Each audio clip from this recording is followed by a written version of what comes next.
off to the Enchanted Wood.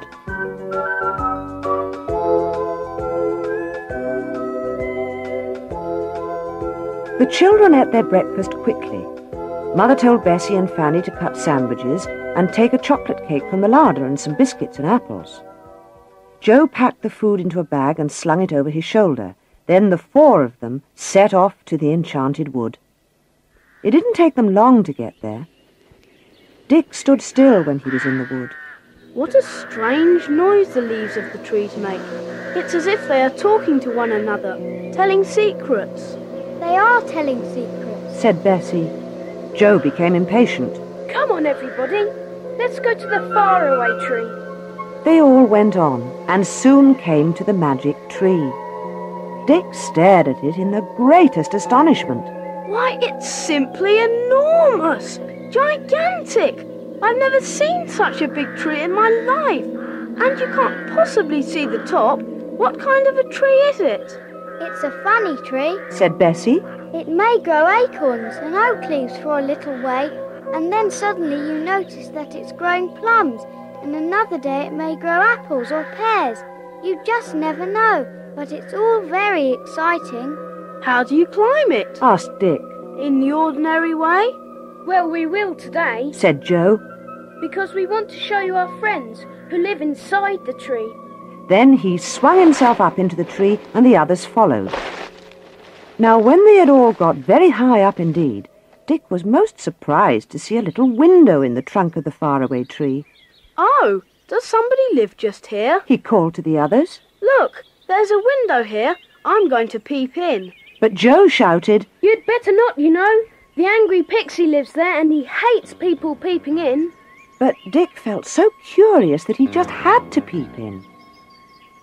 Nothing made the pixie so angry as to see people looking at him. He rushed to the window at once and flung it open. Then, looking very cross, he emptied the kettle of water all over poor Dick. Then he slammed his window and drew the curtain across. Joe, Bessie and Fanny couldn't help laughing.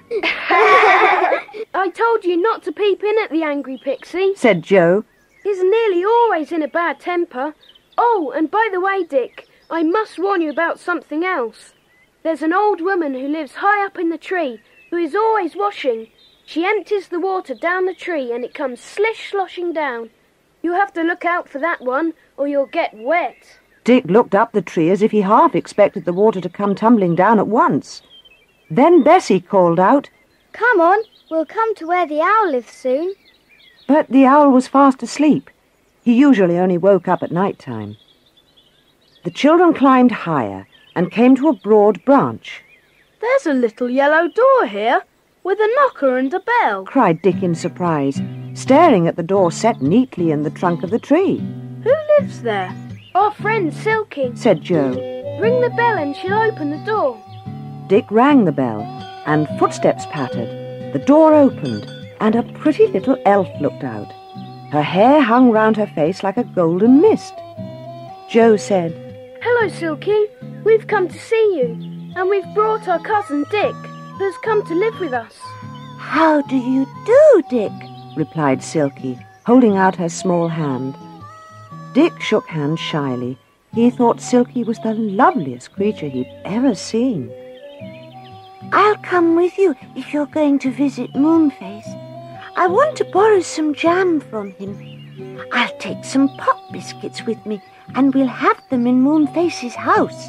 Whatever are pop biscuits? asked Dick in surprise. Wait and see, said Joe with a grin. They all went up the tree again. Soon they heard a funny noise.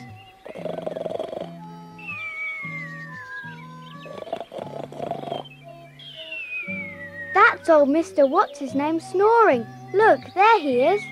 Sure enough, there he was, sitting in a comfortable chair, his hands folded over his big tummy and his mouth wide open.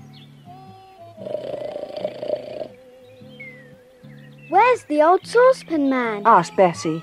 He is usually with his friend Mr. What's-his-name. I expect he's gone to see Moonface, said Silky. Come on, we'll soon be there.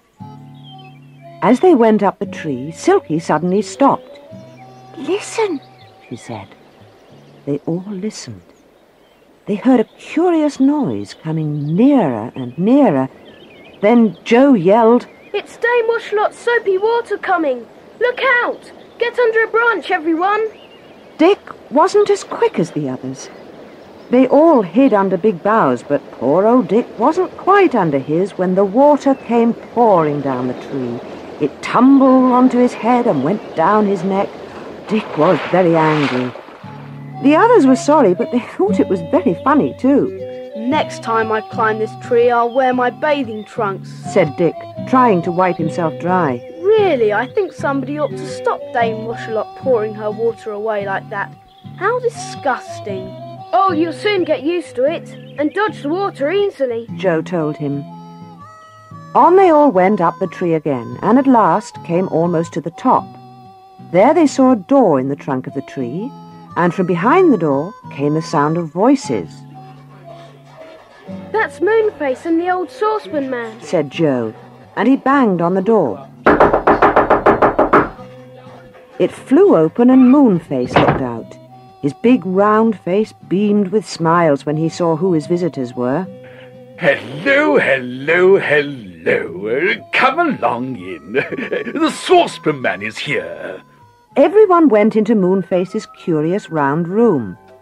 There was a large hole in the middle of it, which was the beginning of the slippery slip, the wonderful slide that went round and round down the inside of the tree right to the bottom.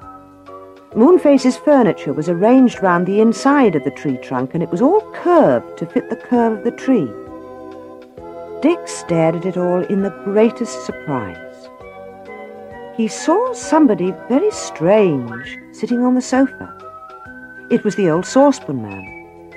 He really was a very curious sight. He was hung all round with saucepans and kettles, and he wore a saucepan for a hat. You could hardly see anything of him except his face, hands and feet, because he was so hung about with saucepans and things. He made a tremendous clatter whenever he moved. "Who's that?" He asked, looking at Dick. "This is Dick," said Joe, and Dick went forward to shake hands. The saucepan man was very deaf, though he did sometimes hear quite well. But he nearly always heard everything wrong, and sometimes he was very funny. "Stick," said the saucepan man, shaking hands. "Oh, good morning, Stick. I hope you're well." Dick giggled. Look, let's all have some pop biscuits. Moonface, do tell us, what land is at the top of the faraway tree today? "The land of topsy-turvy, but I don't advise you to go there. It's most uncomfortable." Dick was disappointed. "Oh, do let's go, please. Can't we just peep at it? Joe, do let's take our lunch up into the land of topsy-turvy. Oh, do." "What's topsy-turvy land like?" asked Joe. "Never been there," replied Moonface. "but I should think it's quite safe, really. It's only just come there, so it should stay for a while. We could go up and see what it's like, and come down again if we don't like it. Silky and Saucepan and I will come with you if you like." Moonface turned to the saucepan man. "Saucepan, we're going up the ladder. Are you coming?" "Coming? said Saucepan, looking all round as if he thought there might be bees about. No, I didn't hear any humming." "I said, are you coming?" said Moonface. "Oh, coming! said Saucepan Man. Of course I'm coming. Are we going to take our lunch?" Moonface went to a curved door that opened onto a tiny larder. "Yes, I'll see what we've got. Tomatoes, plums, ginger snaps, ginger beer. I'll bring them all." He put them into a basket. Then they all went out of the funny curved room, out onto the big branch outside. Moonface shut his door.